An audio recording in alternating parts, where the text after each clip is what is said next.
proses akreditasi. Hingga tahun akademik sekarang, yaitu tahun 2020-2021, kampus ini telah menghasilkan sebanyak 14.515 alumni yang tentunya expert dari 3 program studi, yaitu Sistem Informasi, Teknik Informatika, dan Manajemen Informatika. Nah, itulah sejarah singkat Universitas Dipa Makassar. Kita melangkah ke sesi yang kedua, yaitu diskusi seputar program studi Manajemen Informatika. Nah, pesatnya perkembangan bidang usaha dan industri belakangan ini berpengaruh besar pada perkembangan teknologi yang digunakan. Pemanfaatan teknologi yang akurat dan terarah dapat mewujudkan proses informasi yang lebih cepat, tepat, dan sesuai dengan yang diharapkan, sehingga komunikasi yang terjalin dapat menjadi lebih efektif dan efisien. Nah, untuk mengembangi pesatnya laju pertumbuhan, laju perkembangan tersebut, dibutuhkan sumber daya manusia yang dapat menjawab tantangan tersebut dengan menguasai teknologi yang dibutuhkan. Bidang ilmu manajemen informatika ini memiliki cakupan yang luas, cukup luas ya, dari konsep keilmuan sampai dengan pengembangan bidang pemrograman dan desain. Melalui pengetahuan yang terintegrasi antara kemampuan manajemen dengan kemampuan mengembangkan sistem informasi, para lulusan manajemen informatika dapat menjawab tantangan dalam era teknologi informasi sekarang ini. Nah, pertanyaan pertama bagi Pak Imran selaku Ketua Program Studi Manajemen Informatika. Nah, di Universitas Dipa Makassar ini ada 6 program studi tadi ya, dan 5 program studi lainnya yang ada di Universitas Dipa Makassar, semuanya jenjang program strata 1 atau S1 yang dikenal dengan nama pendidikan sarjana. Nah, sedangkan untuk program studi manajemen informatika itu sendiri berjenjang diploma 3 atau D3 yang dikenal dengan nama pendidikan vokasi. Ya. Nah, mungkin Pak Imran dapat memberikan penjelasan tentang apa itu pendidikan vokasi. Ya, baik Bu, ya, terima kasih atas waktu yang diberikan. Berdasarkan Undang-Undang Nomor 20 Tahun 2003 tentang Sistem Pendidikan Nasional, bahwa pendidikan tinggi diklasifikasikan dalam beberapa jenis. Salah satunya itu adalah pendidikan vokasi. Nah, pendidikan vokasi ini adalah perguruan tinggi yang menunjang pada penguasaan keahlian terapan tertentu. Program pendidikannya itu meliputi diploma 1 atau biasa disebut dengan ahli pratama, kemudian diploma 2 atau ahli muda, kemudian diploma 3 atau yang biasa disebut dengan ahli madya, dan diploma 4 dan biasa disebut dengan sarjana terapan, yang dimana sarjana terapan ini setara dengan program pendidikan akademik pada strata 1. Maka dari itu Universitas Dipa Makassar hadir dengan program studi manajemen informatika dengan jenjang diploma 3. Kemudian sekilas tentang mengenai standar pendidikan vokasi di Indonesia, berpedoman pada visi Indonesia 2045, pemerintah Indonesia saat ini sedang bekerja keras untuk mewujudkan Indonesia yang unggul, berbudaya, dan menguasai iptek, sehingga dengan sumber daya manusia SDM yang berkualitas, maka ekonomi Indonesia diharapkan dapat tumbuh, maju, dan berkelanjutan, pembangunan semakin merata dan inklusif, serta Indonesia juga dapat menjadi negara yang semakin demokratis, kuat, dan bersih. Kemudian ada visi Indonesia di tahun 2045, yaitu menjadi pedoman penting mengenai arah pembangunan Indonesia menuju Indonesia emas, yaitu 100 tahun Indonesia merdeka. Ini dilakukan dengan 4 pilar utama, yang salah satunya adalah pembangunan sumber daya manusia, dan Kementerian Pendidikan dan Kebudayaan merupakan salah satu kementerian yang mengembangkan amanah tersebut. Kemudian daripada itu, pembangunan Indonesia di tahun 2020 sampai dengan 2024 ini ditujukan untuk membentuk sumber daya manusia yang berkualitas dan berdaya saing, yaitu sumber daya manusia yang sehat, cerdas, adaptif, inovatif, terampil, dan berkarakter. Untuk mencapai tujuan tersebut, kebijakan pembangunan manusia diarahkan pada pengendalian penduduk, penguatan tata kelola kependudukan, pemenuhan pelayanan dasar dan perlindungan sosial, peningkatan kualitas anak, perempuan dan pemuda, pengentasan kemiskinan, serta peningkatan produktivitas dan daya saing angkatan kerja. Saya rasa itu yang saya bisa berikan. Oke, terima kasih Pak ya. Jadi tadi Pak Imran sudah menjelaskan tentang pentingnya, sekaligus ya menjelaskan tentang pentingnya pendidikan vokasi di Indonesia. Oke, sesuai dengan tema kita, ada apa di Undipa? Nah, seperti apa sih program studi manajemen informatika atau D3 yang ada di Universitas Dipa Makassar ini, dan apa saja apa saja ya di prodi manajemen informatika ini? Ya, baik. Jadi pada program studi manajemen informatika ini di dalamnya mempelajari kombinasi ilmu manajemen, ilmu bisnis dan ilmu teknologi informasi. Jadi salah satu program studi manajemen informatika diploma 3 pada Universitas Dipa Makassar yang menjadi pilihan yang populer di era milenial di tengah kemajuan teknologi yang sedang berkembang pesat ini. Kamu punya minat di bidang pemrograman? Ayo silakan. Kamu punya minat di bidang multimedia? Ayo silakan. Kamu punya minat di jaringan komputer? Ayo silakan. Jadi ayo buruan daftar di Universitas Dipa Makassar pada program studi manajemen informatika D3. Kemudian saya tambahkan bahwa manajemen informatika ini merupakan jurusan yang mempelajari tentang pemanfaatan teknologi informasi untuk keperluan di bidang manajerial seperti desain, pembuatan basis data, memperlancar jalannya proses bisnis dan prosedur bisnis. Jurusan manajemen informatika sendiri ini merupakan jenis program studi diploma 3 yang biasanya memiliki kurikulum yang lebih singkat. Dan di Universitas Dipa Negara ini menyiapkan 110 SKS untuk menyelesaikan studinya untuk menjadi sarjana ahli media. Dan lebih condong ya, jadi D3 ini lebih banyak praktek ketimbang dengan teorinya dibandingkan dengan program studi S1 yang berbasis komputer seperti jurusan sistem informasi. Perlu diketahui bahwa mahasiswa lulusan jurusan manajemen informatika ini justru merupakan mahasiswa yang saat ini sedang banyak dicari oleh perusahaan zaman sekarang.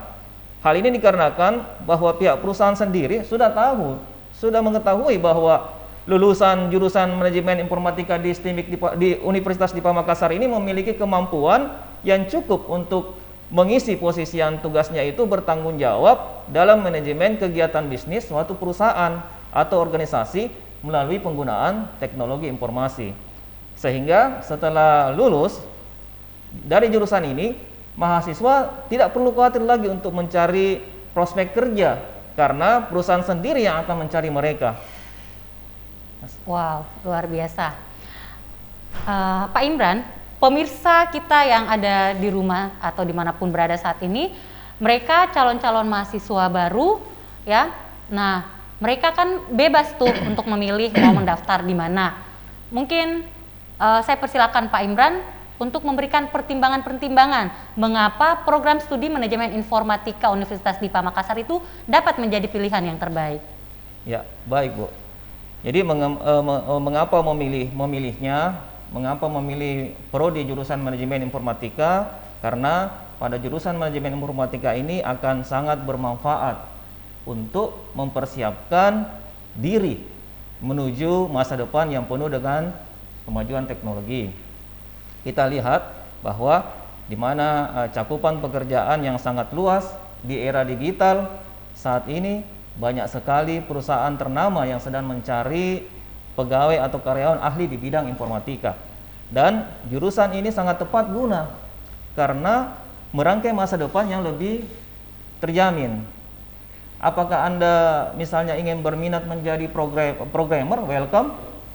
Ataukah Anda ingin menjadi pengusaha IT, welcome.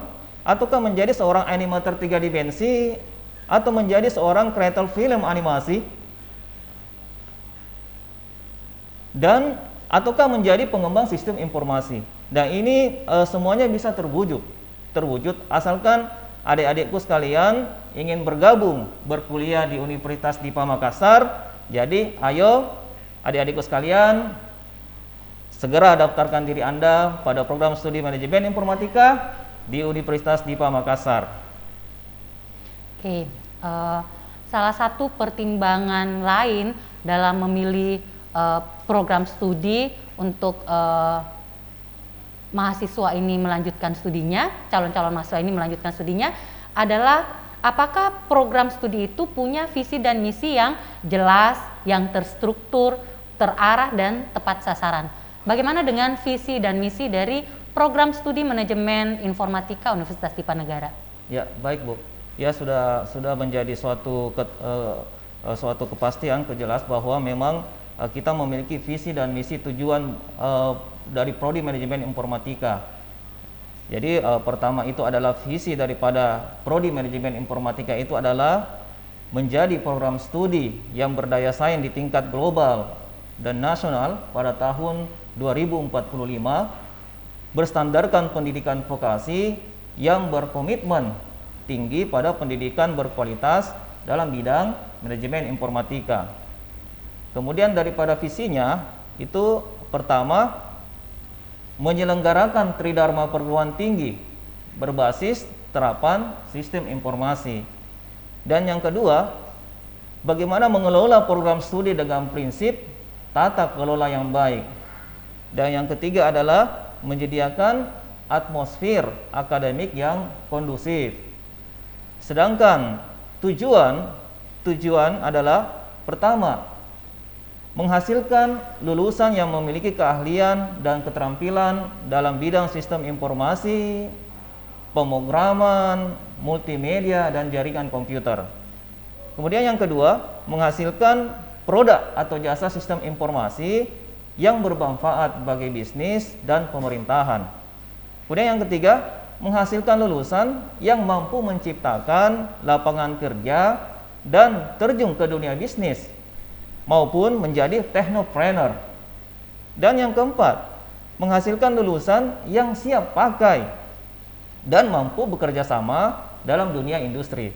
Dan yang kelima adalah terselenggaranya penelitian dan pengabdian kepada masyarakat sebagai wujud pertanggungjawaban sosial institusi dari Universitas Dipa Makassar. Saya rasa begitu, Bu. Oke, sangat jelas dan terarah ya visi dan misi serta tujuan dari program studi ini. Nah, bagaimana dengan kurikulum pendidikan tinggi ya? Jadi kurikulum pendidikan tinggi sekarang harus mengacu pada kemampuan era revolusi industri 4.0 ya. Nah, menyangkut kurikulum dari program studi manajemen informatika Universitas Dipa Makassar, apa saja yang dipelajari di prodi ini? Ya, terima kasih. Jadi yang adik-adikku akan pelajari dalam kurikulum D3 ketika adik-adik bergabung di Universitas Dipa Makassar adalah jika adik-adikku ingin menjadi seorang programmer, kami menyediakan mata kuliah yang namanya pemrograman berorientasi objek. Salah satu bahasa yang dipelajari di dalamnya adalah bahasa Python. Kemudian ada juga bahasa R untuk analisisnya dan lain sebagainya. Kemudian jika adik-adikku ingin menjadi seorang perancang aplikasi berbasis Android, kami juga menyediakan mata kuliah pemrograman aplikasi mobile. Jadi pemrograman aplikasi mobile ini di mana adik-adikku dituntut untuk mahir dalam membuat aplikasi berbasis mobile. Kemudian jika adik-adikku ingin menjadi seorang perancang sistem informasi berbasis web, kami menyediakan juga mata kuliah pemrograman web. Dan mata kuliah ini ada korelasi dengan administrator web. Kami juga menyiapkan administrator web sekaligus menjadi seorang administrator jaringannya. Kemudian jika adik-adikku ingin menjadi seorang animator atau kreator film di bidang animasi 3 dimensi, welcome, silahkan. Kami menyediakan mata kuliah animasi 3 dimensi. Dan tidak lengkap juga kalau kita menyiapkan juga mata kuliah MKDU, mata kuliah umum, di mana kita dituntut untuk mempelajari bahasa mata kuliah agama ya. kemudian mata kuliah bahasa Indonesia, mata kuliah bahasa Inggris. Dan di dalam mata kuliah bahasa Inggris ini kami menyiapkan beberapa tingkatan sesuai dengan semesternya yang berjalan. Jadi misalnya pada mata kuliah bahasa Inggris 1 dan bahasa Inggris 2 ini tujuannya bertujuan untuk bagaimana untuk meningkatkan kemampuan grammar dan ekspresi. Dan sedangkan untuk English Conversation 1 dan untuk English Conversation 2 ini untuk meningkatkan skill percakapannya, conversationnya bagi adik-adikku sekalian dalam berbahasa Inggris, di mana setelah mempelajari mata kuliah ini, maka adik-adikku dapat memakainya di dalam dunia kerja nanti. Kemudian dan tak kalah menariknya, ada mata kuliah kewirausahaan yang menjadikan Anda menjadi seorang entrepreneur. Dan tak kalah menariknya itu adalah mata kuliah fotografi produk, di mana mata kuliah fotografi produk ini adalah mata kuliah yang membantu Anda menjadi seorang yang mampu membuat karya fotografi dan dokumentasi. Bagaimana Anda bisa menghasilkan konten atau produk-produk media yang memiliki nilai kreativitas dan objektif. Kemudian mampu juga menulis dan mengedit naskah pemberitaan jurnalis online, mampu mendesain, memproduksi, mengedit foto dan gambar, dan menguasai video dokumentasi, dan juga mampu memproduksi karya fotografi dan teknologi dokumentasi sesuai dengan etika profesi. Dan sudah jelas, semua tenaga pengajar yang kami siapkan itu memiliki kemampuan expert di bidangnya, dan beberapa tenaga yang kami pakai dan tenaga dosen tetap kami itu adalah berasal daripada universitas terkemuka di Jepang, dan ada juga universitas terkemuka di Malaysia yang kami sudah melakukan kontrak menjadi sebagai seorang dosen tetap di dalamnya. Ada juga dari Taiwan ya? Ada juga dari Taiwan, iya Bu. Oke. Nah, jadi cukup aplikatif mata kuliah yang diajarkan di dalamnya ya.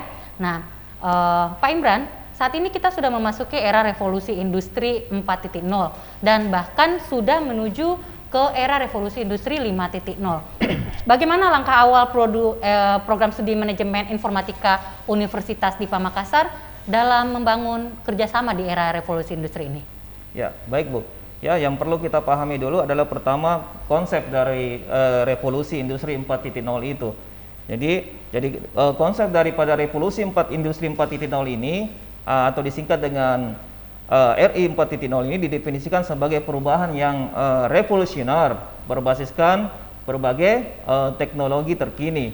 Jadi revolusi ini ditandai dengan munculnya cyber physical system, kemudian ada Internet of Things, kemudian ada big data, dan aneka layanan yang memanfaatkan information technology atau IT.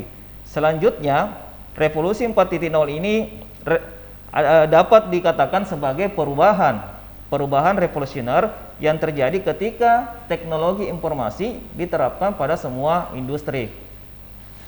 Yang jelas itu terdapat perubahan besar megatrend di Indonesia ini. Jadi bagaimana perubahan megatrendnya itu adalah ketika aspek utama daripada revolusi industri 4.0 itu yaitu pertama dari aspek fisikal. Apa itu aspek fisikal itu? Meliputi atomoid vehicle. Kemudian bermunculan namanya 3 dimensi printing. Kemudian ada yang namanya advance robotik, dan ada kemudian berkembangnya ilmu-ilmu material baru. Dan kemudian yang kedua adalah aspek digital. Aspek digital ini ditandai dengan yang telah hadir, yaitu Internet of Things. Kemudian ada big data, kemudian ada blockchain, kemudian dan platformnya. Dan yang ketiga adalah aspek biologi. Aspek biologi ini apa? Aspek biologi ini adalah yang prosesnya telah mulai dirasakan, ya, yaitu genom dan biologi sintetis. Dan dari itu kecepatan perubahan yang disebabkan oleh revolusi industri 4.0 ini tidak pernah ada pada revolusi pendahulunya. Jadi dibandingkan dengan revolusi industri sebelumnya, maka revolusi industri 4.0 ini berkecepatan eksponensial, yaitu lambat di awal dan selanjutnya Laju. bergerak, ya betul Bu. Selanjutnya bergerak sedemikian cepat sehingga mempengaruhi disrupsi industri di setiap negara, termasuk negara Indonesia. Jadi pada keseluruhan sistem produksinya, pada manajemen dan tata kelola. Jadi inilah pengaruh daripada revolusi industri 4.0 dapat dirasakan pada berbagai hal. Jadi dia bisa menyentuh pada hal bisnis, hal ekonomi, hal ketenaganegaraan, dan sampai ke masyarakat dan individu. Bagaimana caranya kita menyikapi revolusi industri ini? Ya, maka kita perlu untuk melakukan perubahan yang sistematis dalam pendidikan dan pelatihan. Jadi perubahan tersebut diantaranya, pertama adalah keterhubungan pendidikan dan dunia kerja. Jadi dunia kerja ini membutuhkan kerjasama dengan sekolah dan universitas, khususnya Universitas Dipa Negara pada pengembangan di Pamekasan, Universitas Dipa Makassar pada pengembangan kurikulum dan membagi pengetahuan praktisnya tentang pasar. Kemudian perbaikan prediksi atau perkiraan. Jadi prediksi yang lebih baik dan kecenderungan pasar tenaga kerja adalah penting, sangat penting untuk mempermudah pemerintah, pebisnis, individu untuk bereaksi dengan cepat pada perubahan. Misalnya pada teknologi big data sangat penting dalam membuat prediksi yang lebih akurat kemana arah pergerakan pasar kerja, di mana kekurangan skill yang akan mendatang. Kemudian ada yang ketiga adalah disrupsi pendidikan dan kebijakan tenaga kerja. Walaupun sudah ada kemajuan yang mengesankan dalam perbaikan akses pada pendidikan, kualitas dan kerelevanan pembelajaran masih perlu diperbaiki. Mengapa? Karena kebijakan pendidikan dan ketenagakerjaan perlu untuk dikaji ulang untuk membuat tenaga kerja lebih proaktif dan relevan untuk pasar yang terus berubah. Oke, menarik sekali pembicaraan kita hari ini ya Pak. Nah, ada sebuah ungkapan bijak yang berkata, belajar dari kemarin, hidup untuk sekarang, dan berharap untuk besok. Namun, hal yang paling penting adalah jangan berhenti bertanya. Nah, pemirsa di rumah sudah sangat antusias nih mengajukan pertanyaan-pertanyaan Pak. Mari kita melirik ke kolom komentar dulu ya Pak. Ada beberapa pertanyaan. Sudah ada 2 pertanyaan di kolom komentar. Yang pertama dari Saki. Apa keunggulan program studi manajemen informatika? Apa saja keunggulannya? Ya, saya rasa di awal sudah ditekankan bahwa keunggulannya sangat banyak ya. Jadi keunggulannya itu pertama itu ya kita lihat dari prospek kerja yang dihasilkan oleh para lulusannya. Jadi pertama, adik-adikku bisa menjadi seorang programmer. Jadi prospek kerja sebagai programmer ini merupakan prospek kerja yang paling umum di jurusan manajemen informatika. Karena tugas seorang programmer sendiri ini cukup umum, yaitu membuat sistem perangkat lunak dari awal sampai sistem itu dapat berfungsi dengan baik. Jadi tentu saja tugas dari programmer ini sangat sesuai dengan materi yang dipelajari nanti selama Anda menjalani kurikulum pada jurusan manajemen informatika di Universitas Dipa. Sehingga tidak mengherankan jika mayoritas mahasiswa lulusan daripada manajemen informatika ini Bu, itu berakhir menjadi seorang programmer. Oke, selain dari prospek kerja yang menantang Pak, keunggulan-keunggulan lainnya dari program studi manajemen informatika ini apa saja lagi Pak? Ya, tenaga pengajar tadi sudah sempat Bapak singgung. Ya. Yang berkualitas, expert di bidangnya. Ya. Terus apa lagi Pak keunggulan-keunggulan? Ya, keunggulannya itu kita dapat menjadi software engineer ya. Software engineer ini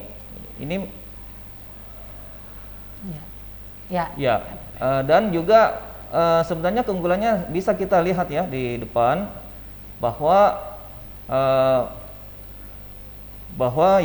misalnya software engineer ya, bahwa software ini memiliki tugas ya. Jadi karena seorang software engineer ini bertugas dalam mengembangkan sistem perangkat lunak yang sudah dirancang oleh seorang programmer untuk disesuaikan dengan kebutuhan suatu organisasi atau perusahaan.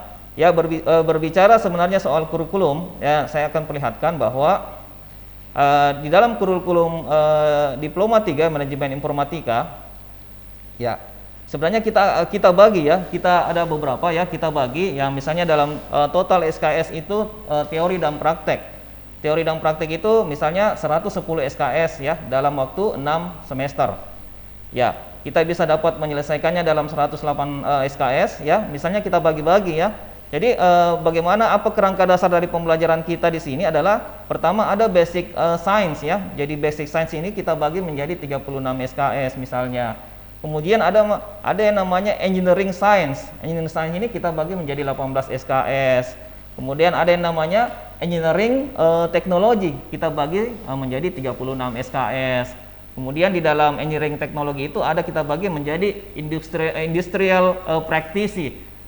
Di mana industrial practice ini kita seorang mahasiswa itu pada semester 5 itu dianjurkan untuk melakukan yang namanya proses magang. Proses magang atau ber-KKLP. Kuliah kerja lapangan plus, tapi istilahnya sekarang ini sudah berubah ya, kuliah kerja lapangan. Disinilah kerjasama seperti ini yang kita bangun agar terciptanya suatu yang namanya kerangka dasar dari kurikulum vokasi ini, seperti itu. Kemudian juga teknologi ada 18 SKS, kemudian ada humanities ya, humanities ini 18 SKS, seperti begitu Bu. Saya rasa yang saya bisa jawab seperti demikian Bu. Oke, kita melirik ke pertanyaan yang kedua ya Pak. Dari Syahrul, pada semester 5, apakah hanya mata kuliah KKLP saja yang bisa diambil? Ya baik Bu, untuk semester 5, kalau misalnya adik-adikku memprogramkan KKLP, ya karena KKLP ini ya kita melakukan ya suatu yang namanya praktek kerja di lapangan ya. Kita bekerja sama dengan penyedia ya, industri atau perusahaan, di mana kita ada yang namanya kontrak di situ. Ya, kita bisa saja mengambil mata kuliah ya. Jadi adik-adikku sekalian bisa mengambil mata kuliah, tetapi tidak bisa melampaui daripada misalnya 8 SKS ya. Karena ada beban-beban kerja di mana Anda harus menyelesaikan kuliah kerja lapangannya, membuat laporannya, dan melakukan seminar KKLP dengan baik. Jadi kalau seperti demikian, silakan Anda ingin bisa memprogramkan mata kuliah untuk mempercepat kelulusan Anda, silakan. Karena kita bisa mengatur jadwal kita sesuai dengan bagaimana perusahaan tersebut mau menerima kita, bagaimana aturan-aturan perusahaan yang menerima adik-adik di dalam pada waktu ber-KKLP itu. Oke. Rasa demikian. Ya. Jadi buat Saki dan siapa tadi? Syahrul, kalau masih ada yang mau ditanyakan, boleh melemparkan lagi di kolom komentar. Begitu juga dengan pemirsa yang lain, kalau masih mau bertanya, silakan chat di kolom komentar. Nah, Pak Imran, ada ungkapan yang mengatakan bahwa berikan seseorang seekor ikan, maka kamu akan memberikannya makan untuk sehari. Ajari seseorang untuk memancing, Ya. maka kamu memberinya makan untuk seumur hidup. Ya. Memberikan edukasi selama pendidikan di Prodi Manajemen Informatika sama halnya dengan mengajari orang tersebut untuk memancing sebagaimana ungkapan tadi, ya. Jadi sehingga dengan keahliannya nanti dia akan mampu survive dalam hidup ini, ya, bukan hanya untuk sehari saja. Nah, tadi sudah sempat Pak Imran singgung ya waktu ada pertanyaan dari Saki mengenai keunggulan dari prodi ini tentang prospek karirnya. Nah, bagaimana prospek karir bagi para lulusan Prodi Manajemen Informatika Universitas DIPA Makassar? Ya baik Bu ya. Jadi tadi itu pertama sudah disinggung soal programmer ya. Kemudian yang kedua adalah software engineer ya. Kemudian ada lagi satu yang menarik adalah junior network analysis, di mana junior network analysis ini memiliki tanggung jawab yang besar karena seorang junior network analysis ini bertanggung jawab atas perencanaan, koordinasi dan menganalisis network yang sudah dibuat. Kemudian berikutnya itu adalah ada prospek kerja yang lebih bagus, itu adalah database administrator atau network engineer. Jadi pada database administrator atau network engineer ini database administrator sudah pasti ya merupakan prospek kerja utama untuk jurusan manajemen informatika. Tetapi apa yang dilakukan oleh seorang administrator ini, adalah seorang administrator data bertugas dalam menjaga kelancaran sistem yang sudah dibuat dan dapat berjalan dengan lancar. Jadi bagaimana seorang administrator ini melindungi sistem software itu dari pencurian data yang bisa terjadi, dan bagaimana mengatasi segala gangguan sistem. Dengan tanggung jawab yang besar ini, perusahaan akan selalu mencari mahasiswa lulusan dengan memiliki prospek seperti itu, mencari mahasiswa lulusan jurusan manajemen informatika untuk mengisi posisi pada database administrator atau network engineer. Kemudian yang tak kalah menariknya adalah itu misalnya Anda, adik-adikku yang ingin menjadi seorang dosen manajemen informatika, welcome saja ya, karena perkembangan IT semakin maju. Kemudian juga jumlah peminat jurusan manajemen informatika juga semakin banyak. Kemudian hal ini membuka prospek kerja sebagai dosen untuk mengajar mahasiswa untuk tertarik dengan manajemen informatika. Tetapi namun syaratnya kita harus memiliki klasifikasi. Jadi Anda setelah berkuliah di manajemen informatika D3, Anda harus melanjutkan ke program studi S1 terlebih dahulu. Kemudian Anda bisa mengkonversi ke jurusan sistem informasi. Ya. Kemudian Anda bisa melanjutkan studi S2 ya. S2 dan lulus dengan nilai yang tinggi, karena rekomendasi untuk menjadi seorang dosen harus berlevel berstrata 2, lulus dengan berstrata 2 agar diterima di universitas sebagai dosen tetap atau dosen resmi. Kemudian ada prospek yang tak kalah menariknya itu Bu, yang dinamakan software tester. Jadi software tester ini juga merupakan prospek kerja yang akan selalu dicari oleh perusahaan, karena seorang software tester ini bertugas untuk menguji coba kelayakan dari sebuah sistem software yang sudah dibuat, dan bagaimana menentukan apakah sistem tersebut layak digunakan atau tidak. Ya, jadi ini sangat menarik sekali pekerjaannya, Bu. Kemudian jika sistemnya tidak layak dipakai oleh perusahaan atau organisasi, maka sudah menjadi tugas software tester ini juga memberikan solusi kepada seluruh pihak yang terkait dalam pembuatan sistem itu sendiri. Dan yang ketujuh adalah web programming atau web designer. Ya, pada karir daripada web programmer ini adalah atau web designer ini adalah kita melihat bahwa website merupakan bukti yang paling mudah ditemukan untuk membuktikan kalau peran teknologi informatika di zaman sekarang ini sangat penting. Dengan ini mahasiswa yang baru lulus jurusan manajemen informatika bisa melamar sebagai tenaga web programmer atau web designer, atau karena apa, pada web designer ini lulusan itu dapat membuat website atau mendesain tampilan website yang terlihat semakin profesional. Dan tak kalah menariknya itu Bu, ada yang dikatakan sebagai freelancer. Freelancer ini jika kamu tidak suka terikat pada suatu perusahaan, maka adik-adikku sekalian ini bisa mencoba bekerja menjadi seorang freelance atau freelancer ya, contohnya sebagai lulusan manajemen informatika, tentu kamu punya banyak bekal ilmu mengenai teknologi dan bidang informatika. Kamu bisa juga menjadi freelancer programmer maupun hal-hal lain yang berhubungan dengan cakupan kemampuanmu. Jadi sebagai freelancer ini kamu punya kesempatan untuk mendapatkan banyak penghasilan, asalkan kamu rajin dan mencari klien, dan kamu juga bisa mempunyai penghasilan tak terbatas jumlahnya setiap bulan. Kemudian yang tak kalah menariknya di jurusan manajemen informatika ini adalah ada yang namanya game developer, ya. Jadi pada game developer ini, jika kamu menyukai game dan ingin bekerja di industri game di bidang ini, kamu bisa mencoba menekuni profesi sebagai game developer, ya. Karena sebagai game developer ini kamu tentu akan bekerja mengembangkan sebuah game hingga bisa dinikmati oleh banyak orang. Kamu bisa bergabung dengan perusahaan yang menempati posisi game developer. Jadi masih banyak lain ya, masih banyak lagi yang lain yang bisa menjadi prospek karir pada jurusan manajemen informatika ini, Bu. Seperti Anda juga bisa berkarir menjadi seorang network engineer, kemudian bisa menjadi seorang network administrator, kemudian IT support, sistem engineer, dan menjadi sistem administrator. Oke.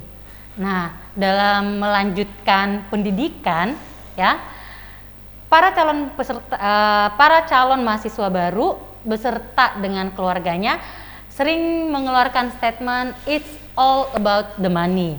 Nah, mewakili pemirsa yang ada di rumah, saya mau bertanya ke Pak Imran soal biaya kuliah pada Prodi Manajemen Informatika D3 ini. Apakah biaya kuliahnya itu mahal, Pak? Ya, biaya berkuliah pada Prodi Manajemen Informatika D3 itu tidak mahal, Bu, ya. Sangat tidak mahal dan sangat terjangkau bagi masyarakat umum. Kita bisa melihat, ya, kalau bisa kita melihat bahwa biaya untuk SPP untuk manajemen informatika itu adalah sebesar 2 juta rupiah. Dan 2 juta ini kita bisa satu kali membayar saja. Dan kemudian ada yang namanya biaya BPP. Ya, saya tarik nafas dulu, Bu. Ya. Kemudian biaya BPP ini 2.500.000 per semester. Jadi 2.500.000 ini biaya per semesternya. Kemudian dan tak kalah menariknya di sini adalah pada gelombang kedua ini, karena ini kita sudah memasuki pendaftaran camaba kita ini adalah pada gelombang kedua. Jadi pada gelombang kedua ini, Bu, biaya pendaftarannya itu ya, jadi tanggal pendaftarannya ini masih berlangsung, ya, pada gelombang kedua ini dari tanggal 3 Mei sampai 30 Juni 2021. Kita bisa mendaftar secara online atau kita bisa datang ke Universitas Dipa Makassar kita bisa mencari ruangan front office, ruangan information center. Kita akan dilayani secara baik. Ada yang saya mau sampaikan bahwa SPP pada gelombang kedua ini ada SPP gratis untuk 10 maba terbaik, Bu. Jadi pada untuk 10 maba terbaik ini ada SPP gratis dan potongan SPP 50% untuk 115 maba terbaik. Jadi itu kita akan kita akan berikan, ya, maba kita yang sesuai dengan klasifikasi yang kita telah tetapkan. Ya, saya rasa demikian, Bu. Ya. Saya sampaikan. Jadi selain datang ke Universitas Dipa Makassar untuk misalnya kesulitan mendaftar online, ya, jadi bisa mendaftar langsung, bisa juga mendaftar online di websitenya, ya. Betul, Bu, betul. Oke. Nah, dalam mendukung pengembangan Prodi Manajemen Informatika, target-target apa saja nih yang diharapkan dapat dicapai dalam waktu 5 tahun ke depan? Ya, saya selaku Kaprodi Manajemen Informatika memiliki visi dan misi, ya, dalam hal pengembangan Prodi Manajemen Informatika ke arah yang lebih baik, ke arah yang lebih cemerlang, ya, di 5 tahun ke depan. Jadi saya mencoba, ya. Jadi bukan cuma saya, kami akan mencoba melakukan peningkatan program Diploma 3. Bagaimana caranya kita lakukan peningkatan program Diploma 3 itu? Kita akan melakukan peningkatan program dari Diploma 3 ke sarjana terapan, ya. Jadi bagaimana caranya? Bu? Caranya itu yang pertama kita harus melakukan yang namanya memilih atau memperbanyak lulusan kita. Ini ada menjadi suatu syarat. Jadi memilih dan memperbanyak lulusan kita yang memiliki daya saing tinggi, ya, memiliki daya saing tinggi dalam kancah nasional.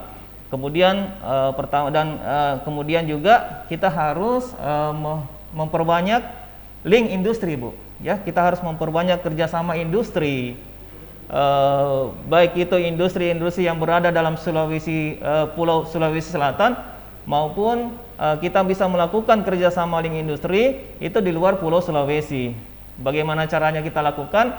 Kita melakukan yang namanya penandatanganan MOU atau kerjasama antara industri calon pengguna lulusan kita. Kemudian Bagaimana prodi ini bisa memiliki segudang keunggulan yang menjadi ciri dari prodi manajemen informatika yang dapat bersaing antara perguruan tinggi yang menerapkan program vokasi. Dan bukan cuma itu, kami akan melakukan kerjasama perguruan tinggi dengan mitra luar negeri yang berreputasi tinggi.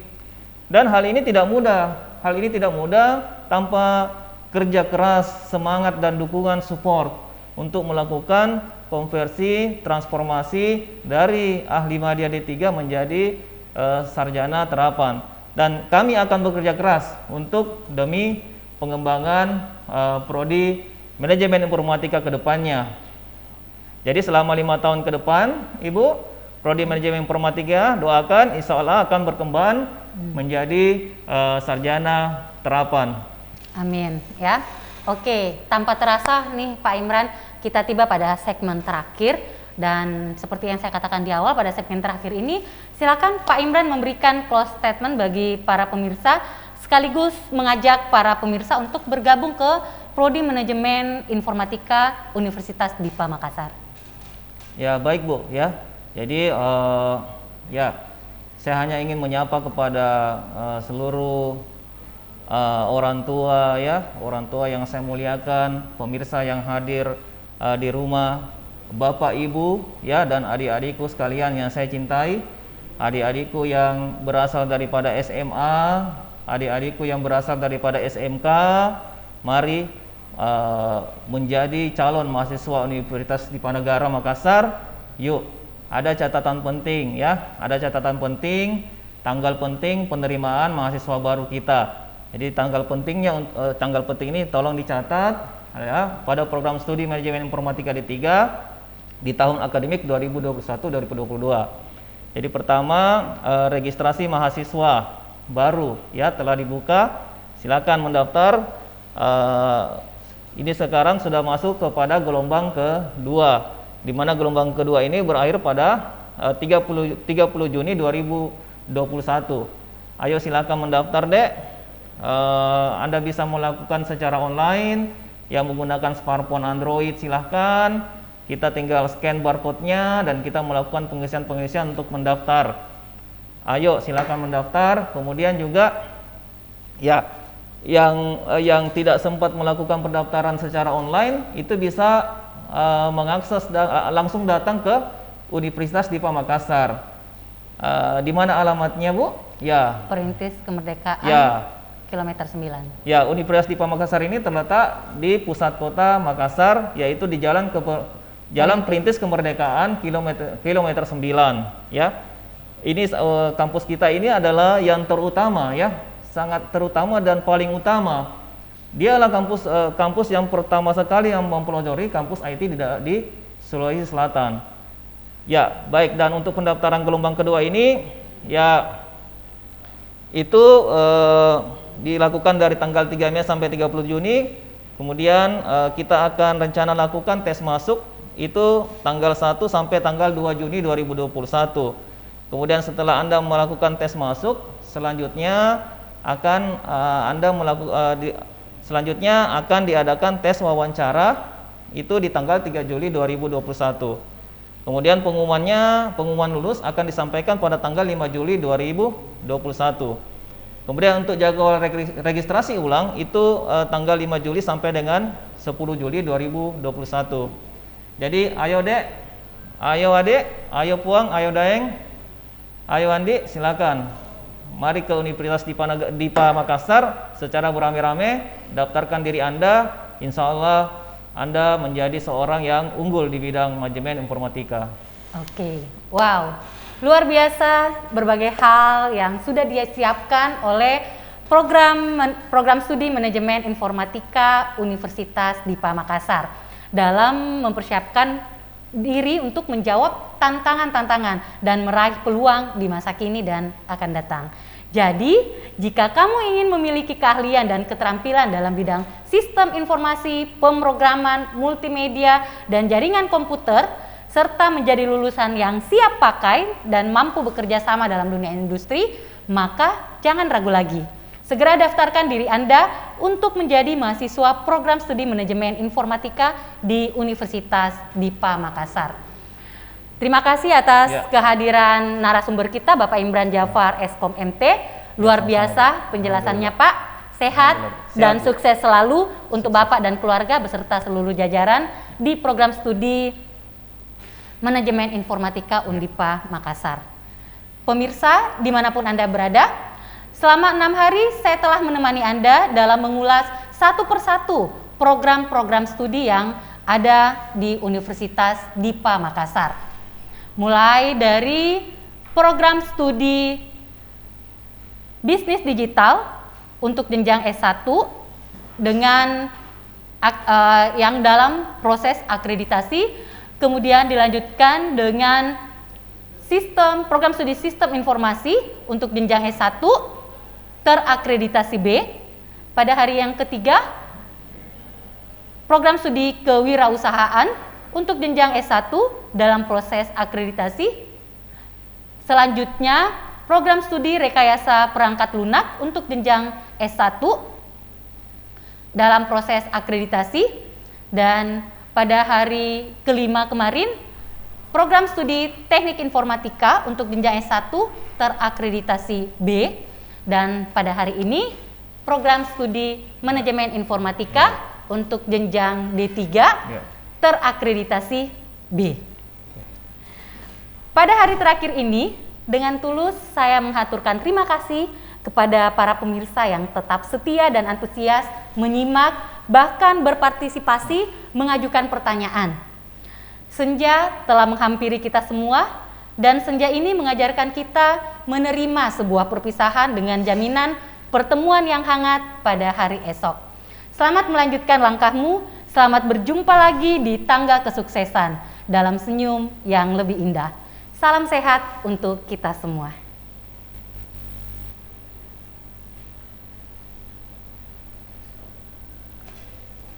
Oke.